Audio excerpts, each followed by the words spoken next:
Good morning. Geo and Hari are organizing a festival called ECOPHILIA Now. And our connection started because they invited me to do a workshop at the festival. We wanted to have a conversation today about whatever it is that comes up. Thank you for inviting me, Geo and Hari.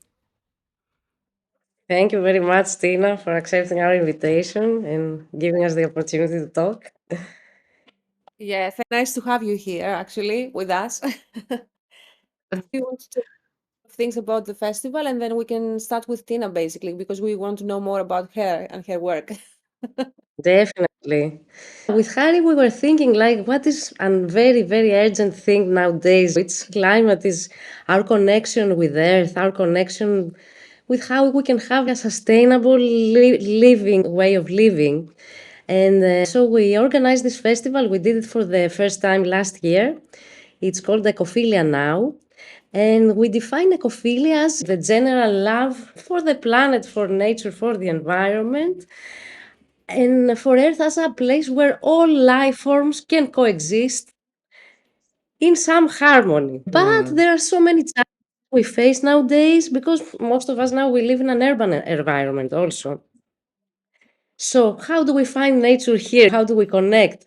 And we were thinking of nature in many ways, like also our bodies are part of nature. Our way of living every day also has to have this dimension of how do we connect with nature? How can we stop this alienation? Basically, living in a capitalist society is super hard to resist. It's super hard to find ways to coexist with other life forms.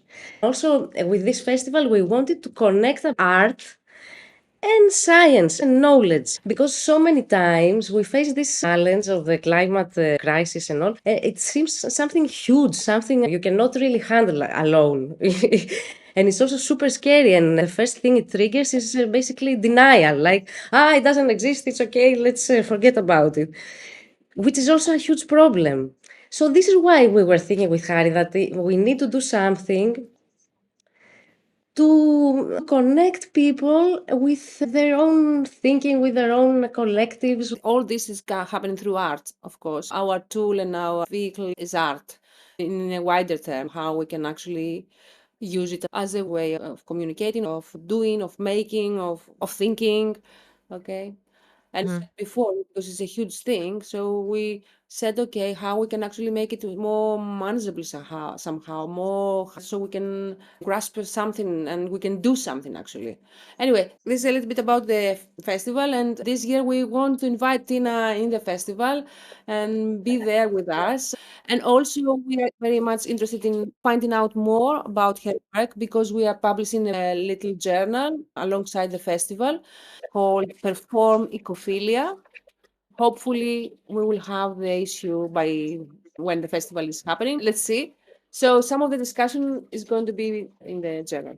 Tina, do you want to comment on anything, or you want us to ask you a couple of questions that we have? I do want to comment on a couple of things. The first thing is, I heard it's difficult to find that way of connecting with nature. One of the things that I'm more conscious and aware of is the way that I speak and the way others are speaking. And today, while I was on my morning walk with my beautiful companion Zen, he's lying right next to me at the moment. He's sleeping, but I just need to introduce you because he's the cutest thing on this earth. This is my boy. And if you notice, he's got a heart shape on his forehead, which is basically expressing what he's all about. So much love. Anyway, I was on my morning walk and I was reflecting on things that the students were saying to me because I'm running a workshop at the moment, which is about community building and natural building. I was tuning in today to one of the things that a student said. It had something to do with expressing a difficulty. And I sensed that not only were they expressing that difficulty, but they were attached to that difficulty. The way that we speak is, to me, one of the things that will help change the way that we see things. To positively frame things, like talking about the things that we want rather than the things that we don't want. how are we speaking about things? What are we saying and what do we believe is true? Right? One thing. The other thing is that in terms of doing things for the environment, there is a lot of pressure, I guess, and emotional blackmail placed on the individual when the problem is systemic. This, for me, is an inherent difficulty. It does pose its challenges, but it also gives us the opportunity to see things from a different perspective. And the third thing I wanted to comment on is the fact that you're combining art. For me, art is a way to communicate concepts and ideas. And I'm totally resonant with this because in every cell of my body, I just know that the best way to convey messages is through entertainment, through art, through beauty. Putting ourselves in a place where we're enjoying what we're doing and we're learning through having fun. Even though I don't come to Athens very often at all, I applaud these efforts and I'm fully behind it. I've written a musical theatrical called Compostopia, which is about composting and the cycles of life. And it's done with a lot of humor and music. And even though it's conveying very important concepts, it's done through entertainment. We are exactly on the same page. And regarding what you said, first of all, I agree so much that we pretend it's an individual responsibility where in fact the thing is systemic. This is why it seems so impossible to grapple with. And we agree on the art part. And I it's basically about having fun and entertainment. And this is the best way ever to connect and to get the information and to share the information and actually do something in action. But also art gives you the potential, even the darkness and the negative feelings to approach them without being afraid. We shouldn't repress the darkness. I mean, it's part of the situation, it's part of the world. But in collective situations, it can become lighter. We can get tools to work on them. Because one of the main things I feel about the climate crisis is this psychological mechanism of denial, because it seems so super hard and so like a huge scale. And with Hari, this is what we wanted to do actually, to put it in a smaller scale, in a human scale, the problem, and see what we can do that it's actually doable. What can we do? Not because we're feeling guilty about things, because we're inspired to contribute to this beautiful world that we're part of. And Mhm. what better way to contribute to this world through art and through beauty? It's Exactly. simple. So maybe we can ask you a couple questions because you're doing permaculture, right? How did your journey into permaculture start, and what was it that drew you into this journey? It was about 2010. I had maybe just over a year in Greece because I was born in Australia and I grew up there. I had quit everything and I was really open to figuring out what were the next steps in my life. I did work for corporates. I worked for Coca-Cola, for example, and it was giving me good money, but it wasn't feeding my soul. So I quit everything and I moved to Greece because I couldn't actually find my place in the system. I felt like the system was rejecting me on every level. I could get jobs as long as I was doing exactly what I was told. I studied TV production just before I came to Greece. If I wanted to get a job as a freelancer, I had to be doing exactly what everybody else was telling me to do and follow the formula that they were giving me. Oh, you want to do a show about dance? Well, you need to cut this out, cut that out, do this, put this in and whatever. And that's your show. And I said, but that's like the competition that you're running on TV. Like, it's so you think you can dance. I don't want to do a competition about dance. I want to spread the spirit of dance. I want to see more people dancing and moving and having fun and exploring different dance forms. I quit everything and I was opening the space in my field for things. My mum called me to go to Australia to help her harvest the olives that she had, which sounds weird to go to Australia to harvest olives. So in any case, to cut a long story short, I heard about permaculture. My friend said, I can't meet you that day because I've got a permaculture workshop. And I said, a perma what? I really don't remember exactly how she described it. All I remember is the sensation in my body. And the sensation in my body was one of such excitement. I was like, That sounds super interesting. I said, can you please find out if I can come? How much does it cost? And I went to the first lesson. And during that lesson, they were talking about how to protect your chicken coop, your kotetsi, so that the foxes couldn't come in. It was very simple, like digging the fence underground and making sure it was bent in a way so that the foxes couldn't dig in and stuff, which I never thought I'd get excited about. It wasn't so much that particular thing that I was learning, but just seeing that permaculture was such a smart way of thinking about things and a really beautiful combination of ancient knowledge and new technology. And I went, εδώ είμαστε. Like, this is it. Like, this sounds super interesting. I could feel that this was going to open up fields that I never even had imagined. I just knew that I was looking for something different because everything that I was doing at that stage, and I had done up until that stage because I was very active my whole life and I was always doing new things. I studied engineering, business management. I did a shitload of short courses, learning everything from sewing to creative writing to whatever it is that interested me.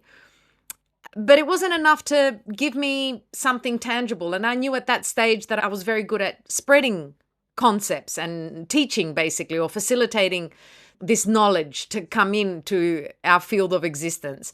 I realized that permaculture had started in Australia. The whole time that I was living and working there, I'd never even heard the word permaculture. It was something that was maybe on a different frequency or a different vibration. I wasn't tuned into that at all. So when I came back, I ended up going to study another course in Turkey, a permaculture design course for 15 days. And that's when literally all the fields of possibilities opened. Permaculture talked about the entire spectrum of life. It talked about natural building, living in harmony with the earth, taking care of humans, different models of land ownership, collaboration instead of competition. It talked about everything that was so deep inside my heart and soul, but I didn't know how to express it. And it actually gave me permission to be myself, because up until that stage, people were criticizing me for being economical and careful with the resources that I use, not caring about buying the latest fashion, all of these things that were inside of me, but I didn't know how to express. Permaculture gave me a vehicle to express that. And not only express that, but spread it, because I became so passionate about it that after a 3-month experience living on a permaculture farm in Portugal, straight after my course, I came back to Greece, and without knowing anybody, I organized with another person who had just started doing some workshops in Greece to start doing introductory workshops in Greece. It was such a strong calling. There was no name for permaculture at that stage in Greek. So I had to research and figure out, like, how was it going to be called? And I felt like suddenly I was responsible for creating the word, because a few years after doing workshops, people were asking about a book. There was no book in Greek about permaculture. So I started the whole process of like, okay, who's going to translate a book about this? And at that stage, I read this saying that said, I always thought somebody would do something about that. And then I realized I am that somebody. I felt it in every cell of my body again. I realized, okay, I'm not a translator, but I've got to translate this book. So that's how I got into it. And I realized that I could do so many things within permaculture, not just teach, not just translate a book, not just combine it with other things, but create art that expresses all of the values and ethics of permaculture. Very exciting journey. And thank you, Tina, for sharing it with us. I'm wondering, how would you describe in a couple of words, for someone who hears these words for the first time, says, oh, permaculture, what this is about? How would you describe this? Is it easy to give a term? Or is it a way of living? Is it something more than just explaining with words? I would say permaculture is a philosophy. Mm. Mm-hmm. Permaculture is a Yeah. philosophy. Yeah. Mm-hmm. Mm-hmm. Yeah, and it's practical. So I would say permaculture is a philosophy that gives you a compass to design a regenerative ecosystem and a regenerative lifestyle. Mm-hmm. Mm-hmm. If I was to describe permaculture in 2 words, I would say energy management. Nice. It's a way to manage energy. If I was to give a broad definition, I would say permaculture is a design science that shows us how to create and build regenerative ecosystems that mimic nature in order for us to have all of our needs met in a way that cares for people and cares for the earth. That's it in a nutshell. It started off as an agricultural system that shows you how to design a piece of land. Where do you position your house so you have the maximum capacity to utilize the sun, the rain, and everything? How do you harvest water? Where do you place everything relative to each other in this system? It can also be used to design your personal life, your social life, villages, towns, and any other ecosystem you can imagine. At the moment, I'm designing a course called Moving to the Countryside, which is using the permaculture design principles to guide people to transition from the city to the countryside. I'm going to go back to the question that you asked me earlier, Geo, which was, what can we do in the city to have this connection? And because I personally find it so difficult to find that connection in the city, because every time I go there, I get so affected by the massive amount of energies that are all in one place. And there is hardly any green, especially in Athens. That for me personally, even though there are ways to have that connection, my way of seeing things means that living in nature or closer to nature or living in the countryside, maybe like in smaller sort of villages or towns or something like that, is a far more regenerative approach because you are in nature. You don't have to go outside. You don't have to leave your lifestyle to achieve this connection. You integrate it with your lifestyle. Wow, Tina, this is so amazing. And also the fact that, as you say, that it's a whole philosophy because it connects all the levels of life, even the social, personal, because this is what we are basically. We're holistic beings. You cannot separate one side and now I'm this super effective manager and now I'm a hippie free in nature. Because basically we live that. Me, for example, and Harry, every year we strive to go for some weeks, some days, some months to do free camping, like to just live on a beach and forget about everything and really be in tune with what is essential and important. And this is where we find ourselves in general. But then you come back to the city and you say, in nature, I only needed one piece of cloth and a tent. Now, what is all this stuff I have around me and why? And basically, how can we feel the urgency to actually change our life wherever we are? Well, moving to the countryside seems like the right move. I don't know. It's challenging to think about switching our whole lives to achieve this connection with nature. We've prioritized our connection with money. We've prioritized our connection with jobs. For me, it's the wrong approach. We're trying to untangle something that has been designed in a way to keep us there. In order to see a different perspective, we need to start thinking very differently. And permaculture gave me this way of thinking differently.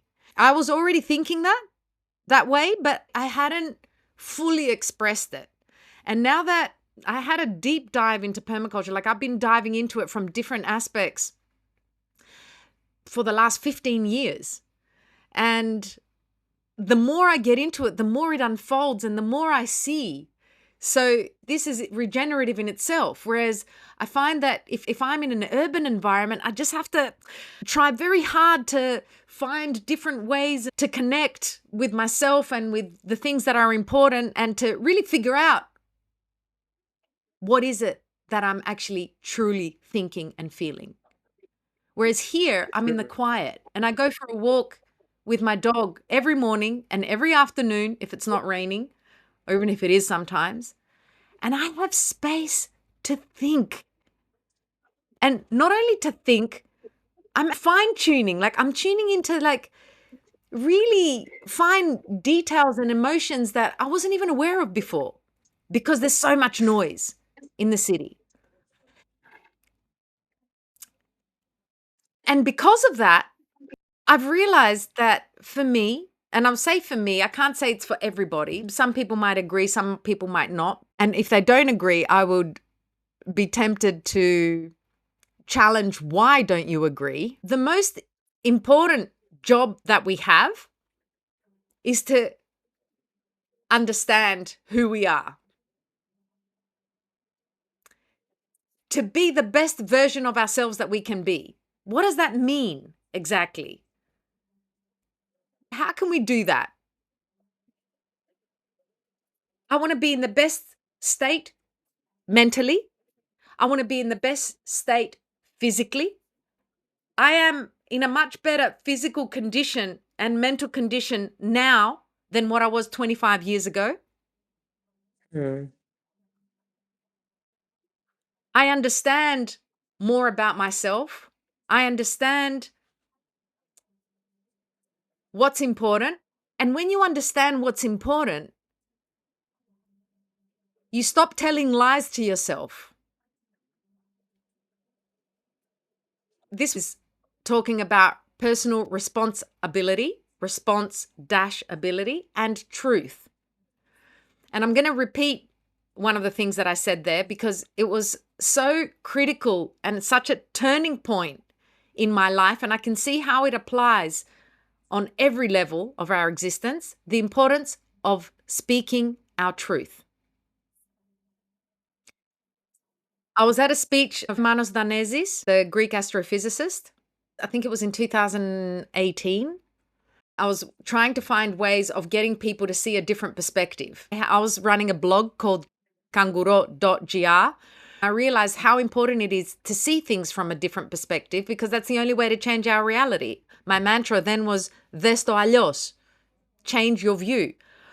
I was doing therapy to change my perspective on things and change the synapses in my brain. But I can't keep telling everybody to do therapy. People, they don't have money, they don't believe in it. So when the Manos Danesis ended a 3-hour speech and said, the only way to change our reality is to change our perspective, I put my hand up and I was like, and he picks me and I said, yes, and what is it that people can do on an everyday basis in order to change their perspective, in order to change their reality? And you know what he said to me? Learn to speak your truth like a free person without fear. Can you? And immediately it resonated. This is such a deep concept, so true and so relevant. Was I speaking my truth? I wasn't. I was lying to myself. I was lying to others, but not because I was purposely lying, because I was too afraid to speak my truth.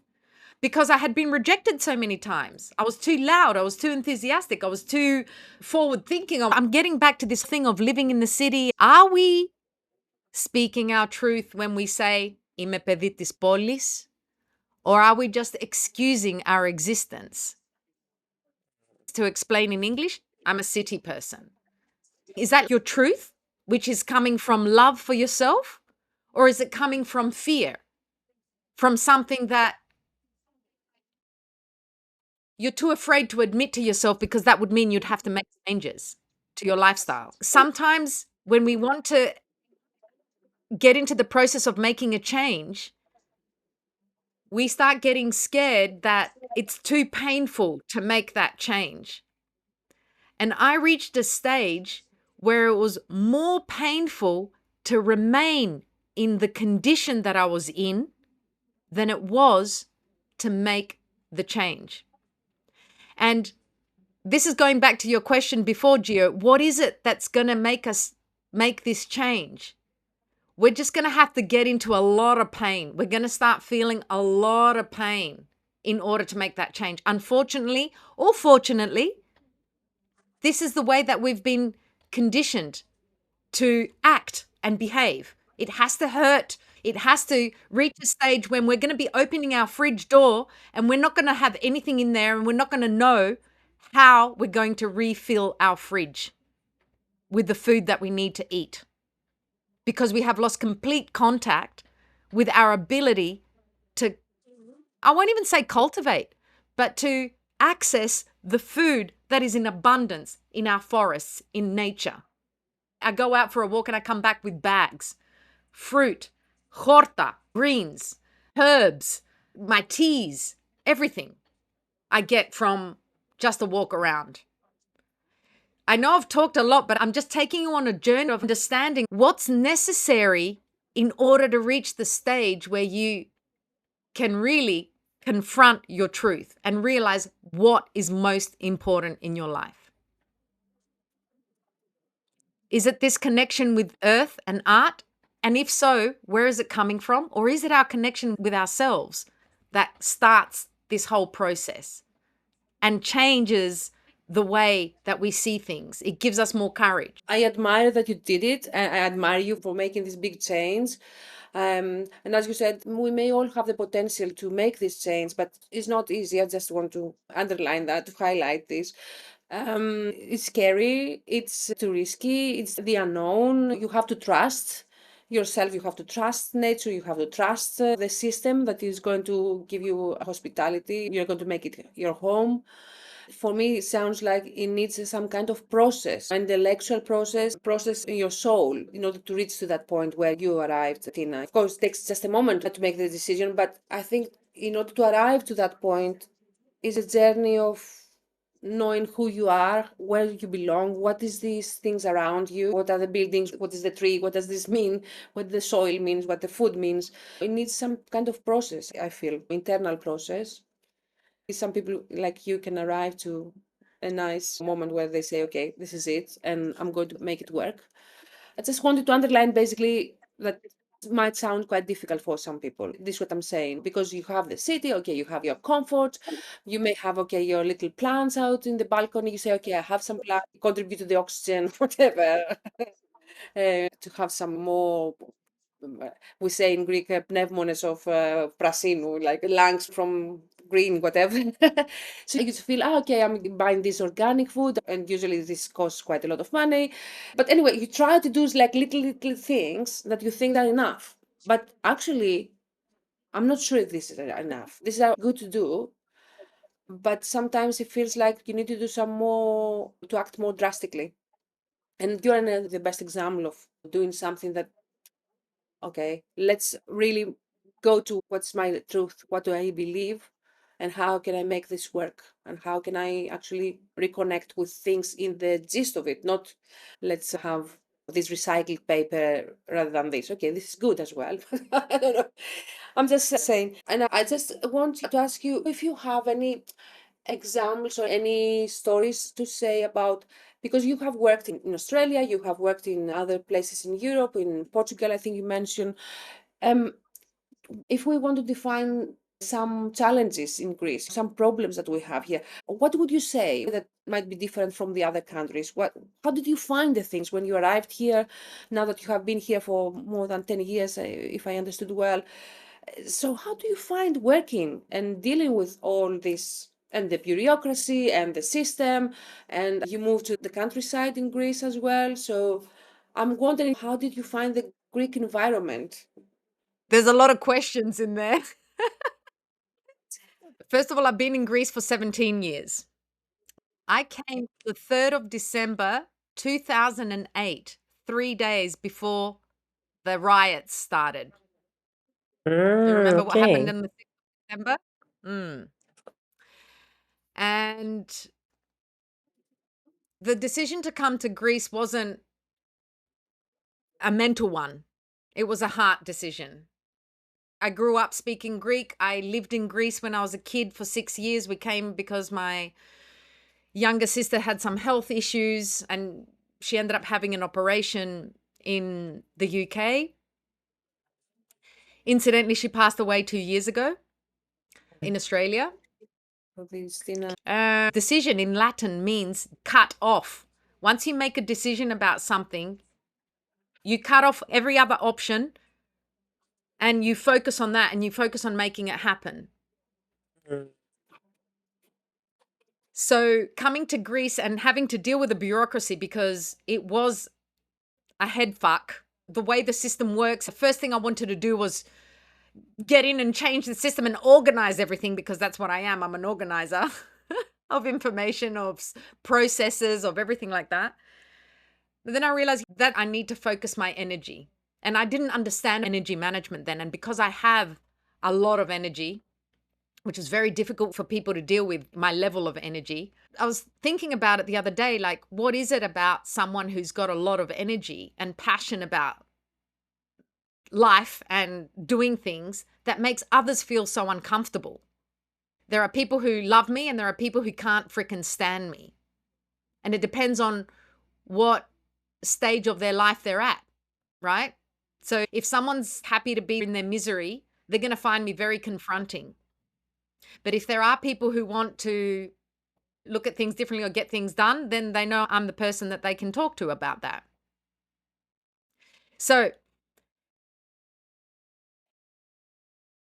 because I made this decision, I didn't focus my attention on all the difficulties. I focused my attention on what it is that I wanted to achieve. When I came across permaculture, and it came to me very early on in my time in Greece, it was clearly my role to spread it, because I had the passion, I have the energy, I have the way to organize information. I ended up translating that book, 300 pages, The Earth User's Guide to Permaculture. Wait, 1 second. I translated this beast. This came out in 2015. I focused on where I could affect change. What are the things that I can do? I can spread permaculture, even though I was criticized back then. How dare you spread permaculture? You don't know anything about it. You haven't practiced it. And I said, I'm just spreading the concepts. I'm talking about what it is. If you want to find out more about the practical stuff, then go to someone who can tell you about the practical stuff. I'm spreading this knowledge that it exists. The design science, it can help you design your lives in a better way. Το θες, πάρτο. Δεν το θες, άστο. In English, you want it, take it. You don't want it, leave it.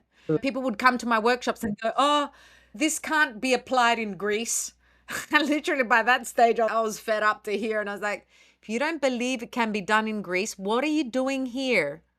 Go somewhere else.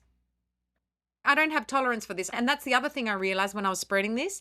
I couldn't convince anyone. If I started getting into this energy of trying to convince others, I would get exhausted. And this brings me to my other point in answering your question in a quite long-winded way, but I think it's so multidimensional, your question, Hari, that it does take a bit. The focus for me needs to be on caring for ourselves.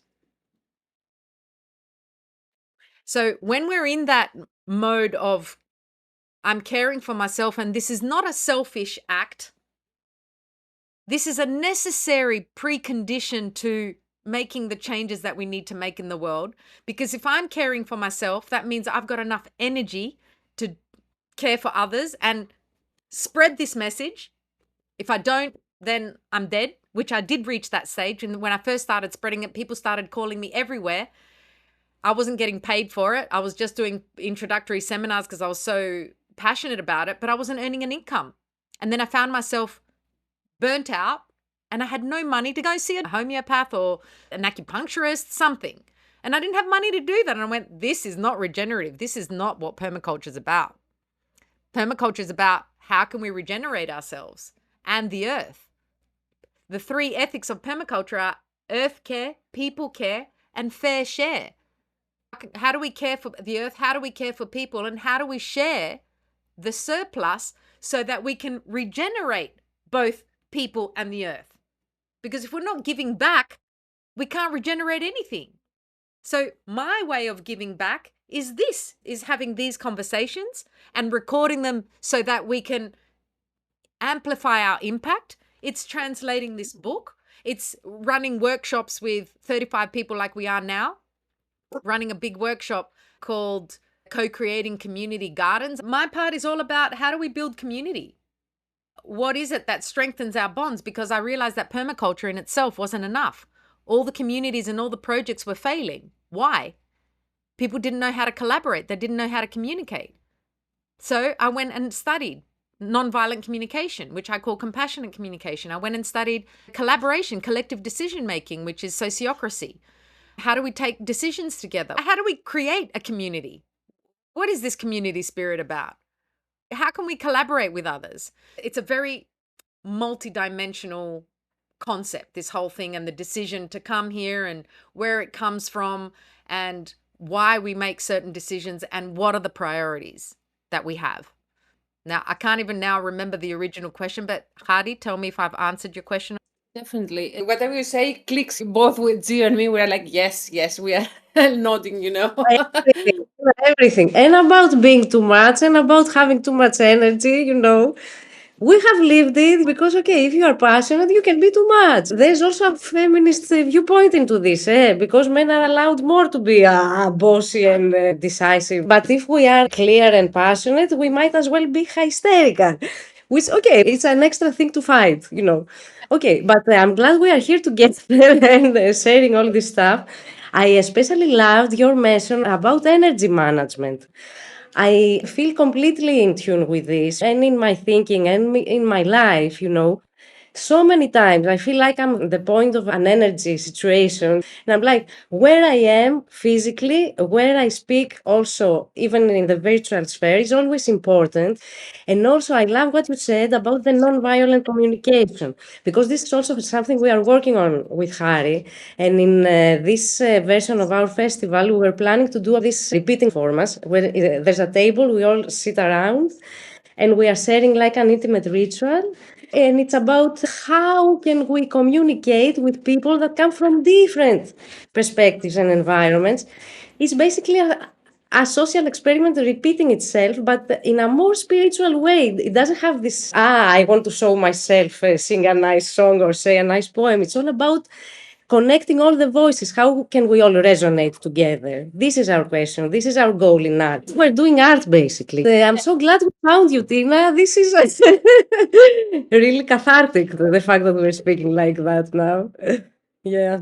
Absolutely, Gio, I agree with you. And when I first met Tina, I told you you have to contact her and include her and do more stuff with Tina because we feel like we have many connections. You are coming from a different point of view, but there are many areas that we have in common. The symposium is one of the things that we had in mind. This table is the structure of the performance, but then throughout that we have different subjects. The first one was symbiosis, so how we live together. Was the theme of the first table. The second table was ecophilia itself, which for me is not exactly a repetition. I would say it's an ongoing project because the structure is the same, but every time something else happens, so the table, the performance changes itself. So the third one is the dialogue, and we call it dialogos. We came thinking of what democracy means, what this is about. Do we really have democracy right now? And is the voice of people can be heard actually, or is just we use the term democracy and we have other ways of restrict people and constrain and shrink their energies and shrink their decisions and not giving them the freedom to actually talk. Anyway, we came to a wider term which is called dialogos because we thought that this is what happens. Someone is talking and someone has to listen. So it's not only about talking, it's also about having an ear that can hear, can listen. We say in Greek, afugrazome, not just ακούω, but to actually understand what the other person says. This is very important in communication. And this is how we came to this table. Yes. And also, we were talking about the non human voices. Can we include those in the dialogue? Because it's all the same. Like, okay, we're humans, blah, blah, blah, blah, blah, blah. What about all the rest of the life forms? How can we include them in the dialogue? And this is a truly political issue. It's not just about art or dreaming or soundscapes. We have, as a society, learned to compartmentalize our work, our love life, where we live, our relationships. We're so disconnected. One of the things that I do is take my shoes off and walk barefoot every day and put my feet on the ground. I sit on the trees and smell the trees and the plants. We have lost that connection. And understanding that we are the ecosystem. The ecosystem isn't something out there. Nature isn't something out there that we need to go to once in a while. We are nature. If we don't have that connection, we lose ourselves. Why do you think so many people are depressed? We've lost this connection with ourselves. We've lost our connection with nature. Losing our connection with nature is losing our connection with ourselves. They're interrelated. You can do all the psychotherapy in the world, but if you're living in a situation where you can't find connection anywhere apart from maybe humans who are also disconnected, how substantial is that connection really in the end? You talked about depression. We had this chat with Geo the other day. I think there is something about death in here also. If you lose your connection with nature, somehow you feel disconnected to the cycle of life. How can I say? It seems like death is a strong event. I don't know how can I explain that. That happens to your life, and you don't know how to deal with it. You don't know what this is about. You want to forget about it. You want to leave it aside. So all these things about aging, weathering, dying are things we perceive them as negative stuff that we don't want to touch. I feel it's connected to what you said, Tina. We are disconnected to what's happening around. And maybe that's why when we are in our little tents, Geo, in the countryside on an island, we feel happy. Exactly. So you feel, okay, even if I die now, it's fine. I'm It's part of fine. it. You know? Yes, yes, exactly. Mm, Exactly. Maybe mm. I the from psychoanalysis that we can use here is narcissism. We are so lost in this narcissistic process of ourselves and it's me and I need to find myself and I need to find my desire. Okay, find yourself, find your desire, but you will never find it if you are disconnected from the others and from nature, which is actually yourself. This is the thing. Woohoo! Yes, exactly. I applaud. Exactly. I was running these courses years ago. Επιστροφή στη φύση, mas. Return to our nature. Like returning Mm. to nature is returning to ourselves. That's exactly it. That's exactly how I see things. On the topic of death, Hari, that you brought up, having gone through a very intense experience 2.5 years ago with my sister passing away, and noticing the difference, my middle sister had a much harder time dealing with my younger sister's death than I did. For her, it was like the end of the world. When we were in the hospital and my sister was on life support, like every single organ of her body had collapsed, my middle sister was trying to organize these groups of people to pray for her to come back. I could see that she had made the decision to leave. And I felt at peace with that. I felt that we couldn't interfere. Angela has appeared in my dreams. I have conversations with her. When I'm dancing and having a really good time, she's always there. We loved celebrating and dancing together. Everything dies. Everything. The trees, the grasses, the plants, the animals, the everything.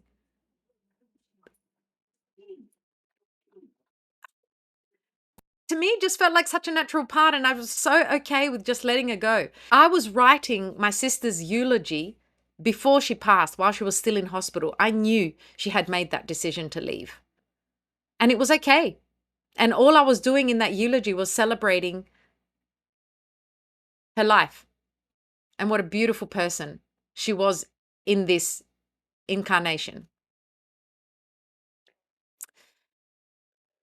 That's really touching, Tina. I think my sister's death was an initiation to my life somehow. For me, my biggest fear was to lose my sister. Once my Mm. biggest fear was realized, I realized that I had nothing else to fear. Mhm. And that my only fear now is not living to my full potential, is not speaking my truth. So I'll reframe that. My biggest love, because they say the opposite to fear is love, my biggest love and what I really feel like I'm here to do is to just spread my truth. It's the same with everybody else. Truth coming from a place of love, not coming from a place of fear, not coming from a place of, if I don't do this, then I'm not accepted. Nothing to do with anybody else. This is my truth. My truth is we are nature. And the more we have space to tune into that and feel what it is to feel properly without the noise, because there's so much noise in the city. I can't hear myself think in the city. I get stressed as soon as I walk in there. So living in this environment and being on my own for long stretches of time, I really need it because I didn't give myself enough of that as I was growing up. Whatever my lessons are, and if I can spread them in a way which resonate with people, then that resonance is truth. And if you're feeling that resonance in your body and you want to do something about it and you don't know how, let's have a chat. Talk about moving to the countryside with people who are going to encourage you. How are you going to do it?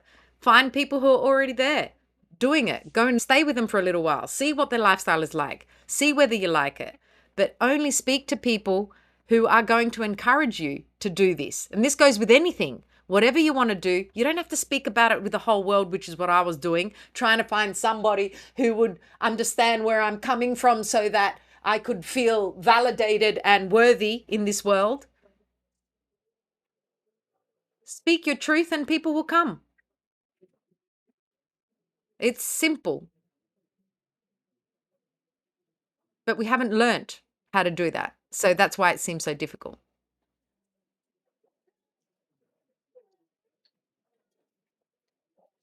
Tina, thank you for sharing this very personal story. I can sense how hard this must have been for you. I agree with you about making our little communities and not just wait to make something big or something big to happen or whatever. We can just find comfort or find support or find whatever around us in the places where we live, where we work, and start activating the things that we have around us we haven't really explored or used. When you shared this with your sister, it shaked something inside me. Thank you for sharing that. And I like what you said. There might be things like energy, things that they continue being here with us in another form. I'm just saying that the energy, if we're talking about the word energy, some pieces of this being, a human being, might be in a different form and might be in you or around you or your family and all this. Exactly. And it's what we talk about and we sing about in our theatrical Kobostopia. Ό,τι έχει ζήσει μπορεί να ξαναζήσει. Like if it has lived, it can live again. It Nice. just takes a different form. We're composting the banana peel, for example, that has lived and it's going to live again in the ground because it's going to become food for the worms. And it takes another form. It becomes the worm. It becomes the soil. It becomes life.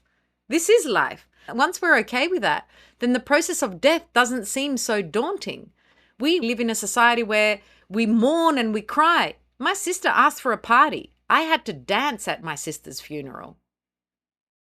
I had to find that joy within me, the joy of life. I just had to embody my sister and just remember the times that we celebrated together and dance.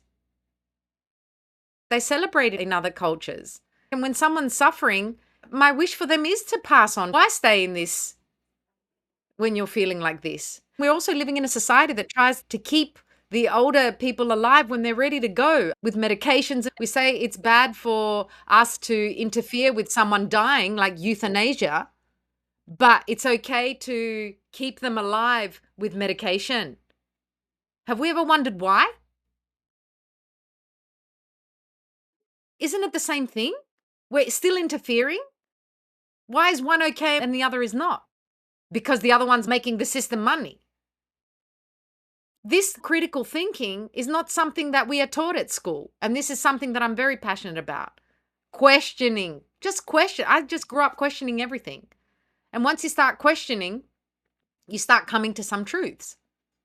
And some of those truths will be uncomfortable because you might have to, like seboleftis, you might have to get out of your comfort zone. That's like what we need to understand. Life is an adventure. Life is change. There is nothing more natural than change. We could talk about this forever. It goes deeper and deeper, and it goes into higher and lower and in different dimensions. This conversation can go because that's life. Even with my podcast, I don't have a specific format. I can't do it. People go, it's got to be released the same time every week. It's got to have a specific format. I'm having a conversation with Geo and Hari today. That's the podcast. I recorded a few days ago on my phone a 91-year-old permaculturist from Germany. He's Irish, but he lived in Germany. 91 years old. I asked him, since you're here, would you like to come and speak to the students? They can ask you questions. You don't have to prepare anything. And he said, yes, if I don't have to prepare anything, I'd love to sit there. Everybody stood like this, watching him in awe. And I saw myself in him. He was saying the same things that I was saying. He started with nothing. His name is Declan Kennedy. He wanted to study, but in Ireland, they had to pay for their education and they couldn't afford it because he was one of 8 kids. So when he went to Germany, he found out that people from big families could have an education for free. And he said, does that apply to me? I'm Irish. Does it matter? And they couldn't find anything that would stop him. So he studied in Germany for free. He was talking about how he wanted to do things. He found ways to do it. And one of my students had asked me a few days before, I want to do this course, but I don't have the money. And I said, when I wanted to do my permaculture design course, I didn't have a single cent. I put it on my credit card. I hitchhiked to Turkey. I found free accommodation. Someone offered it to me. I was so determined I wanted to do this that everything was coming to me. I was just so open for the way that I was going to get there. And that's exactly what this 90-year-old was saying. If you want something, you'll do it. You'll find a way. Because if you don't find a way, then you don't really want it. So inspiring. This is, for me, the guts of life. Grab it by the balls and just do what you want. What's the point otherwise? We are coming to the city to deliver the workshop. So how you feel about that? I go without an agenda. I guess my only agenda is to be true in the moment to what is calling me, what's alive in the moment, sensing the energy. Having said that, the title of this experience is Moving to the Countryside. We will explore things you need to think about in order to prepare for your transition to the countryside. And we go through a process where we envision what this could look, feel, and taste like. So whether you're wanting to just rent a house in the village or even buy a house in a village, start your own permaculture farm, or build a community eco project, this is an interactive experience that will help you cultivate the courage to make that first move. I want to create space for magic to happen. Can I share a rhyme with you now? Definitely. It's called Space is Where the Magic Happens. If you want to get to that magical place inside yourself, because that's where it is, then you need to create a lot of space. So focus on yourself and not on others' biz. We have for free the most magical technology. You can use it anytime to get high. It's called the breath. It improves psychology. You can get it anytime from the sky. Anytime you feel confused, stressed, angry, or sad, breathing is the first thing you can do. Breath means inspiration, so you get information that will help you reach a new breakthrough. There's more technology that gives you space. Meditation, stretching, dancing, and shaking all help the negativity to displace so the brand new you can flow with grace. Give space for life to flow through your body. Give space for love to flow through your heart. Give space for quiet to enter your mind. Give space to embrace life as an art. Space is where the magic happens. Space is where the magic happens. Space is where the magic happens. Space is where the magic happens. Space is where the magic happens. Space is where the magic happens. We created the space for magic to happen. Great. We have many things to do, to make, to talk. We would like to thank you, Tina, for all this very generous sharing and your offering us food for thought, your feelings, your ideas, and everything. I'm grateful for you talking to us and making this space, as you said, also for us. Thank you very much. I thank you for inviting me. I thrive through invitations. This is where I can do my magic. That's why I'm really looking forward to being there in person on the 23rd of November and seeing what we can co-create.